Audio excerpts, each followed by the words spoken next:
ब्रह्म पिशाच। भूत प्रेत और शैतानों में सबसे खतरनाक ब्रह्म पिशाच होता है। एक ब्रह्म पिशाच के आतंक से पूरे शिकागो शहर में दहशत का माहौल था। लोग उस शहर को छोड़ने पर मजबूर हो गए थे उसकी वजह से। चारों तरफ सड़कों पर खून ही खून नजर आया करता था, क्योंकि वो ब्रह्म पिशाच किसी को भी जिंदा नहीं छोड़ता था। जो सामने आता उसी की हत्या करके उसके खून से स्नान किया करता था। हाथी जैसे विशाल जानवर भी आ जाएं, तो उन्हें भी चुटकियों में मसल कर रख देता था। और तो और उस ब्रह्म पिशाच के ऊपर गोली बारूद और बम तक कुछ असर न कर पाते थे। सबसे हैरत की बात तो ये थी कि वो हवा में उड़ा करता था। पूरे शिकागो शहर की गलियों में उड़ उड़ कर लोगों पर अंगारे बरसाता था। हर कोई उसके कहर से डर गया। यहाँ तक कि वहां की सरकार ने भी घोषणा कर दी कि जो व्यक्ति उस ब्रह्म पिशाच का अंत करेगा उसे सरकार मुंह मांगा इनाम देगी। अब उस ब्रह्म पिशाच के बारे में सुनिए। वो ब्रह्म पिशाच शिकागो शहर की गलियों में आतंक मचाकर शहर से दूर घने जंगलों में एक सुंदर महल में निवास करता था। जब भी उसका मन करता उस जंगल से निकलकर शहर में मौत का कहर बरपाता। उसकी दहशत के डर से कोई भी उस तक पहुंचने की हिम्मत ना कर पाता था। लेकिन एक दिन हनुमान जी का एक परम भक्त वीरसेन, उसने ब्रह्म पिशाच को मारने के लिए दृढ़ संकल्प कर लिया। वो अपनी गाड़ी लेकर सीधे उसके महल की तरफ रवाना हुआ। रास्ते में हर तरफ सन्नाटा पसरा था, लेकिन वो भी हनुमान जी का परम भक्त था। बिना डरे उसने गाड़ी की रफ्तार तेज की। जैसे ही वो ब्रह्म पिशाच के महल में पहुंचा तो वो अपने दोनों हाथों में 2 लाशें पकड़कर महल से बाहर निकला, ये देखने कि उसे ललकारने की हिम्मत किसने की है। उसे देखते ही वीरसेन बोला, रुक जा ब्रह्म पिशाच, मैं आज तेरा खेल खत्म करने के लिए आया हूं। वीरसेन की बात सुनकर ब्रह्म पिशाच ठहाके लगाकर बड़ी डरावनी हंसी हंसा और बोला,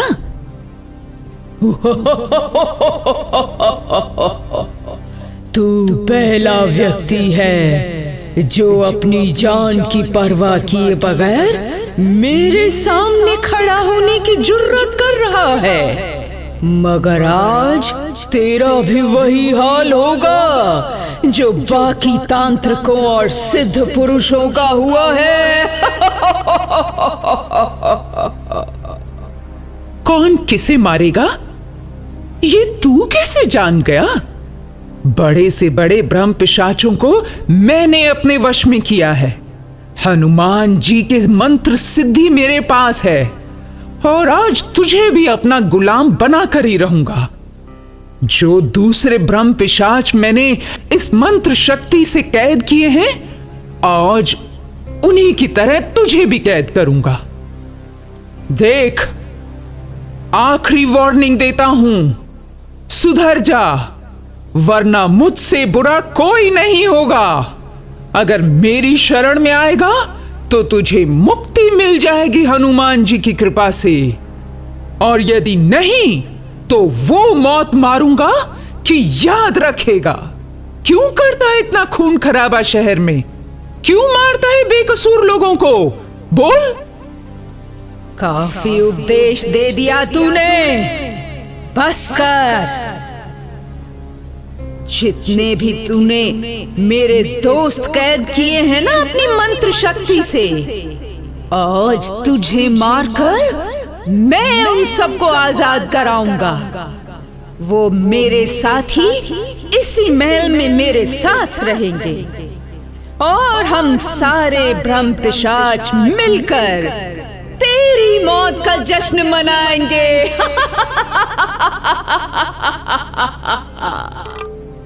वीरसेन ने जैसे ही ब्रह्म पिशाच की ये बात सुनी, उसने फौरन अपनी झोली में से भभूत निकालकर एक तरफ छिड़की और जैसे ही उसने हनुमान जी का सिद्ध मंत्र पढ़ा, वहां पर 5 ब्रह्म पिशाच प्रकट हो गए। उन 5 ब्रह्म पिशाच ने इस शैतान ब्रह्म पिशाच को आकर दबोच लिया। अब तो उस शैतान ब्रह्म पिशाच का बच पाना नामुमकिन था, क्योंकि वो सब के सब हनुमान जी की शक्ति से बंधे थे। वीरसेन ने उस ब्रह्म पिशाच को बचने का एक आखिरी अवसर दिया। ब्रह्म पिशाच, अगर अब भी तू मुझसे हार मानकर हनुमान जी की शरण में आ जाए तो तुझे मुक्ति मिल सकती है, लोगों का जीवन बच सकता है और तुझे मुक्ति मिलकर हनुमान जी का सेवक बनने का मौका मिल सकता है। बता बता, क्या चाहता है तू? तुमने मुझे छल से पकड़वा लिया, लेकिन इसका दंड मैं तुम्हें अवश्य दूंगा। अब मरने की मेरी बारी नहीं, तेरी बारी है। मारूंगा तो मैं ही ब्रह्म पिशाच तुझे, और वो भी आज। सारे शिकागो शहर के बीच में, लोगों के बीचों बीच ले जाकर ऐसे तड़पा तड़पा के मारूंगा कि सदा के लिए लोगों को मारना भूल जाओगे। उस ब्रह्म पिशाच और वीरसेन के बीच चल रही इस बात को अब सारा शिकागो शहर देख रहा था, और वो भी अपने घर में बैठे हुए टेलीविजन पर लाइव। हर जगह शोर मच गया, ब्रह्म पिशाच पकड़ा गया, ब्रह्म पिशाच पकड़ा गया। एक हनुमान के परम भक्त ने उसे पकड़कर कैद कर लिया, और अब उस शैतानी ब्रह्म पिशाच का अंत निकट है। सारा शिकागो शहर एक बार फिर से जी उठने की कामना करने लगा। सबको यह आशा थी कि आज उस ब्रह्म पिशाच का अंत होकर ही रहेगा। जैसे ही वो ब्रह्म पिशाच वीरसेन को मारने के लिए आगे बढ़ा, वीरसेन ने अपनी मंत्र सिद्धि से अपने आकार को ब्रह्म पिशाच से भी बड़ा बना लिया। दोनों के दोनों शक्तिशाली और दोनों ही एक दूसरे को मारने पर आमादा। उसने एक ही वार से ब्रह्म पिशाच को ढेर कर दिया। सारा शिकागो शहर अब उसकी जय जयकार करने लगा। सब खुशी से झूम रहे थे कि उनके दुखों का अंत आखिर तो हुआ। जब शिकागो शहर ने वीरसेन को उसका इनाम देने की पेशकश की, तो उसने वो इनाम लेने से इनकार कर दिया।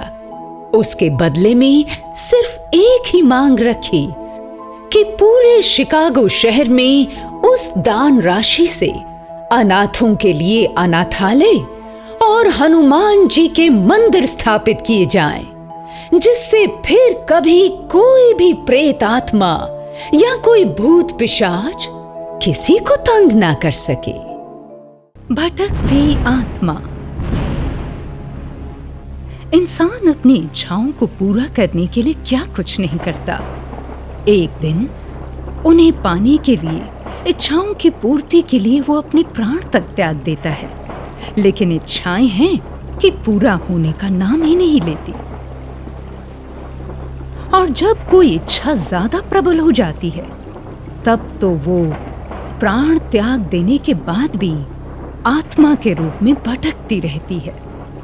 वैसे ही एक आत्मा की कहानी आज हम आपको सुनाने जा रहे हैं। एक बहुत ही अमीर आदमी था जिसका नाम था रामदयाल। उसकी एक बहुत ही सुंदर और आकर्षक बेटी थी रानू। रानू अक्सर अपने घर के लॉन में अकेले ही गुड्डे गुडियों के साथ खेला करती, और उसके पिता भी अपनी बेटी से इतना प्यार करते थे कि उसकी हर इच्छा को पूरी करते। वो जो मांगती उसे उसी दिन वो चीज मिल जाती।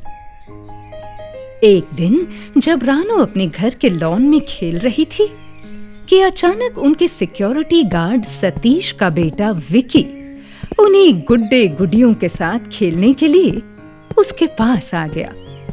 सतीश ने जब अपने बेटे को अपने मालिक की बेटी के साथ खेलते देखा तो बड़ा नाराज हुआ। आखिर मालिक नौकर का रिश्ता जो था उनका। देखने में तो विक्की भी बड़ा सुंदर था वैसे, मगर गरीब होने की वजह से उसके कपड़े अच्छे नहीं थे।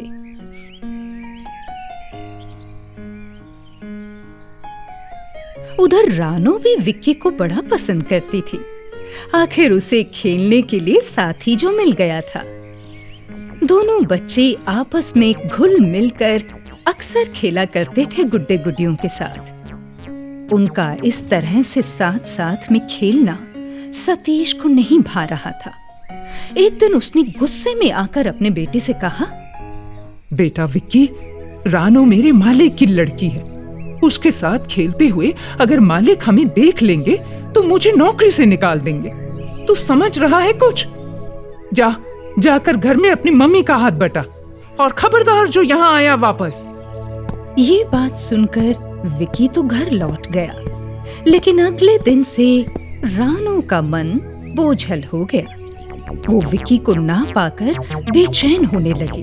अचानक उसने एक दिन गार्ड अंकल से पूछ ही लिया, गार्ड अंकल, विक्की क्यों नहीं आता आजकल मुझसे खेलने? पहले तो अक्सर आया करता था। हाँ रानू, वो जरा अपनी माँ के साथ उसका काम में हाथ बटा रहा है। वो उसे काम में जो लगा देती है सुबह सुबह। मगर फिर भी अंकल, वो मेरे साथ खेलते हुए कितना अच्छा लगता था। उसकी मुस्कुराहट बड़ी अच्छी लगती थी मुझे। उसे भेजा करो ना खेलने के लिए। रानू, अब खेलने का वक्त खत्म हो गया है। चलो अंदर जाकर पढ़ाई करो। चलो। सतीश, मेरी बेटी तुमसे क्या कह रही थी? साहब जी, वो मेरे लड़के विक्की के बारे में कुछ पूछ रही थी। देखो सतीश, मेरी बेटी बहुत भोली है। तुम अपने बेटे को यहाँ मत भेजना, समझ गए? ये कोई अखाड़ा नहीं है खेलने का, जहां बाहर के बच्चे आकर खेला करेंगे रोज दिन। तुम आखिर मेरे सिक्योरिटी गार्ड हो। तुम्हारा काम है मेरे घर की सिक्योरिटी करना, ना कि अपने बच्चों को मेरे बच्चों के साथ खिलाना। जाओ अब यहाँ से। जी मालिक, आज के बाद मेरा बेटा कभी नजर नहीं आएगा आपके घर में। समय बीतता गया। रानो और विक्की अब बड़े हो गए थे। दोनों साथ साथ स्कूल जाते थे पढ़ने के लिए। हालांकि दोनों के ही परिवार वाले उनके प्रेम को नापसंद करते थे, मगर प्रेम का बीज जब पनप जाए फिर वो किसी की नहीं सुनता। दोनों ने अब छिप छिप कर मिलना शुरू किया। एक दिन रानो विक्की से बोली, विक्की, तुम मुझे बहुत अच्छे लगते हो। क्या करूं, तुम्हारे बिना मन ही नहीं लगता मेरा घर में। तुम भी तो मुझे बहुत अच्छी लगती हो। हमारे घर वालों को हमारा यूं मिलना पसंद नहीं है।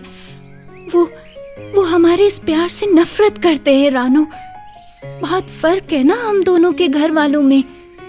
तुम अमीर हो और मेरे घर वाले गरीब हैं। मेरे पापा तो तुम्हारे पापा के यहाँ नौकरी करते हैं बस। अगर तुम्हारे पापा ने हमें साथ देख लिया तब जाने क्या कर देंगे। नहीं विक्की, तुम मेरे पापा से क्यों डरते हो इतना? मेरा विश्वास करो, मेरे पापा जैसे दिखते हैं वैसे बिल्कुल नहीं है। नहीं रानो, जब मैं छोटा था तो तुम्हारी प्यार की वजह से जाने कितनी बार मैंने मार खाई अपने पिता से। अब डर लगता है कहीं नजर ना लग जाए हमारे प्यार को रानो। कुछ करना होगा। और वाकई नजर लग गई उनके प्यार को। जैसे ही स्कूल से पास आउट हुए कि रानो की शादी उसके पिता ने एक अमीर प्रतिष्ठित परिवार में तय कर दी। रानो को भी एक अमीर घराने की बहू बनने में गर्व महसूस हो रहा था। अब तो उसके पांव धरती पर न पड़ते थे। जब विक्की को रानो की शादी की खबर लगी तो वो फौरन रानू के पास गया और बोला, रानू, अब तो तुम्हारी शादी हो जाएगी। हम दोनों हमेशा हमेशा के लिए अलग हो जाएंगे। रानू, तुमने शादी के लिए हाँ क्यों की? क्या तुम्हें मेरे प्यार में कहीं कोई कमी नजर आई? ऐसी बात नहीं है विक्की, हमारी इज्जत का सवाल है विक्की, जरा कुछ तो सोचो। प्लीज विक्की, आई प्रॉमिस मैं शादी के बाद तुमसे जरूर मिला करूंगी, जब बोलोगे तब मिलूंगी, मगर मुझे शादी के लिए मना मत करो विक्की। रानू और विक्की की इन बातों को जब रामदयाल ने चुपके से सुना, तब तो वो आग बबूला हो गया। उसने गुस्से में आकर विक्की का अपहरण करवा लिया और अपने लोगों से कहकर उसे जान से मरवा दिया। ना रहेगा बांस, ना बजेगी बांसुरी। अधूरी इच्छा लेकर, रानू को पाने की लालच लेकर, विक्की की आत्मा शरीर से अलग होकर रानू के घर के इर्द गिर्द भटकने लगी। अधूरा प्यार, अधूरी चाहत कुछ भी कर सकती है, और वाकई ऐसे हुआ भी। ठीक शादी वाले दिन विक्की की भटकती आत्मा शादी के मंडप में आ पहुंची। देखते ही देखते 7वें फेरे लेते वक्त रानू के लहंगे में आग लग गई। शादी का मंडप धूं धूं होकर जलने लगा। बाराती हैरान रह गए, भगदड़ मच गई कि आखिर ये हुआ तो हुआ क्या। और फिर अचानक विक्की की आत्मा वहां पर प्रकट हुई और रानू के पिता का गला दबाने लगी। वो चिल्लाने लगा, अपने प्राणों की दुहाई मांगने लगा। तो विक्की ने कहा, याद है वो दिन जब मेरा अपहरण करा के अपने गुंडों से तुमने मेरे प्राण लिए थे? उस दिन मैं भी यूं ही तड़पा था, मैं भी अपने प्राणों की दुहाई मांग रहा था तुमसे, और तुमने मेरा गला दबवाकर मेरे प्राण छीने थे। रानू मेरी थी और मेरी रहेगी। भाग जा, जल्दी जा, नहीं छोड़ूंगा, वरना तुझे मार डालूंगा, सबको मार डालूंगा। और फिर विक्की के प्रकट होने की ये खबर सारे शहर में आग की तरह फैल गई। फिर तो विक्की की आत्मा रामदयाल के बंगले में रानू के इर्द गिर्द ही मंडराने लगी। जिसकी चाहत थी उसी का इंतजार भी था। एक दिन रानू अपने कमरे में अकेली सो रही थी कि विक्की की आत्मा ने एक बड़े ही सुंदर पुरुष का रूप धारण किया। रानू, मैं तुम्हारा विक्की हूँ, कहता था ना एक दिन जरूर तुमसे मिलने आऊंगा। देखो आज मैं आ गया। दुनिया की ताकतें हमारे इस प्रेम को अलग नहीं कर सकती हैं रानू। कौन? विक्की, तुम यहाँ क्यों आए हो? विक्की प्लीज, इतना उधम मचाया मेरी शादी के मंडप में तुमने। मैं तो किसी को मुंह दिखाने के लायक नहीं रही। Please go from here. Ranu, कुछ तो याद करो, मैं सिर्फ और सिर्फ तुम्हारी खातिर आया हूँ यहाँ। नहीं विक्की प्लीज, तुमने मेरी इज्जत, मेरी बेइज्जती का कुछ भी ना सोचा। हमारे रिश्तेदार क्या कहेंगे? मेरी शादीशुदा जिंदगी का क्या होगा? विक्की, मैं तुमसे आखिरी बार कहती हूँ, प्लीज लीव मी अलोन। चले जाओ यहाँ से, मुझे अकेला छोड़ दो। रानू के मुंह से ऐसे कटु वचन सुनकर विक्की का खून खौलने लगा। वो आत्मा अब एक डरावना साया थी। रानू, मैं तुम्हें अभी भी मारना चाहूं तो मार सकता हूं। ठीक है, अभी मैं जा रहा हूं, मगर ध्यान से सुनो। अगर तुम मेरी ना हो सकी तो मैं भी तुम्हें किसी का होने नहीं दूंगा। रानू, किसी का नहीं होने दूंगा। रानो तो उस आत्मा की धमकी से अब बुरी तरह डर चुकी थी। वो रोते रोते अपनी माँ के पास गई और बोली, माँ माँ माँ कुछ करो। विक्की की आत्मा अभी अभी मेरे कमरे में आई थी और मुझे डरा कर गई। वो मुझे किसी लायक नहीं छोड़ेगा। माँ प्लीज कुछ करो। हाँ बेटी, तू ठीक कहती है बेटी, कुछ ना कुछ जरूर करना पड़ेगा। अब तो कुछ तांत्रिक का उपाय करना ही पड़ेगा हम दोनों को। अब इस घर में हम दोनों ही अकेले बचे। कहीं मेरी बच्ची को कुछ हो गया तो मैं किसे मुंह दिखाऊंगी। हाँ, एक तंत्र विद्या जानने वाला है मेरी नजर में बेटी। वो बगल के गांव में रहता है। मैं आज ही उस तांत्रिक के पास जाती हूँ बेटी। तब तक पीछे तुम अपना ख्याल रखना। हाँ। रानो की माँ उसी दिन दौड़ती हुई तांत्रिक बाबा के पास पहुंची। उनसे कहने लगी, बाबा मेरी बेटी को एक भटकती आत्मा ने बहुत परेशान किया है। बाबा मैं बड़ी दूर से उम्मीद लेकर आई हूँ आपके पास। रोना बंद करो बेटी। ये लो 2 ताबीज, एक तुम अपनी बाह पर बांधो और दूसरा अपनी बेटी की बाह पर बांधो। ऐसी असंतुष्ट आत्माएं अक्सर लोगों को तंग करती हैं। एक और बात, पूर्णमासी की रात को मैं तुम्हारे घर पर आऊंगा। बेटी, अगर उस दिन उस आत्मा को न रोका गया तो वो अवश्य ही तुम्हारी बेटी की जान लेकर रहेगी। तांत्रिक बाबा की बातों को सुनकर रानो की माँ फौरन ताबीज लेकर घर आई। एक अपनी बाह पर बांधा और दूसरा अपनी बेटी की बाह पर। देखते ही देखते पूर्णिमा का दिन भी आ पहुंचा और विक्की की आत्मा अपनी प्रियतमा को पाने के लिए रानो के घर आ पहुंची। आधी रात के समय तांत्रिक भी वहां मौजूद थे। जब विक्की की आत्मा ने तांत्रिक को रानो के पास पाया तो वो बुरी तरह घबरा गई। वो डर के मारे बोलने लगी,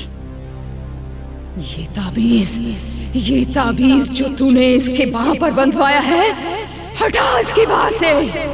जल्दी कर, मेरे पास वक्त कम है। आज मैं अपनी प्रियतमा को पाकर ही रहूंगा। इतना देखते ही तांत्रिक ने फौरन अपने झोले से भभूत निकाली और उसे उस आत्मा के ऊपर 4-5 बार तेजी से छटका। उस भभूत के पड़ने से विक्की की आत्मा छटपटाने लगी। वो मुक्ति का द्वार खोज रही थी। आखिर उसका अंत नजदीक था। छोड़ो मुझे क्यों कैद कर लिया? छोड़ो, मैं अपनी प्रियतमा को लेने आया हूँ और उसे लेकर ही जाऊंगा। नहीं, हटाओ ये भभूत मेरे शरीर से।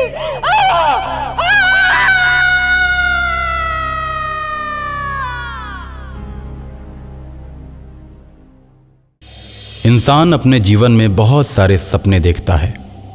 किसी की इच्छाएं पूरी होती हैं तो किसी की अधूरी।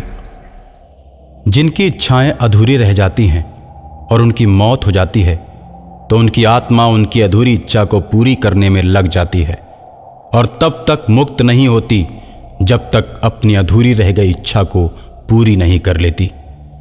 ऐसी ही आत्माओं को कोई भूत, कोई शैतान, कोई पिशाच इत्यादि नाम से पुकारता है। आज मैं आपको वैसी ही एक भटकती आत्मा की कहानी सुनाने जा रहा हूं, जिसकी इच्छा अधूरी रह गई थी। रागिनी की नई नई शादी हुई थी।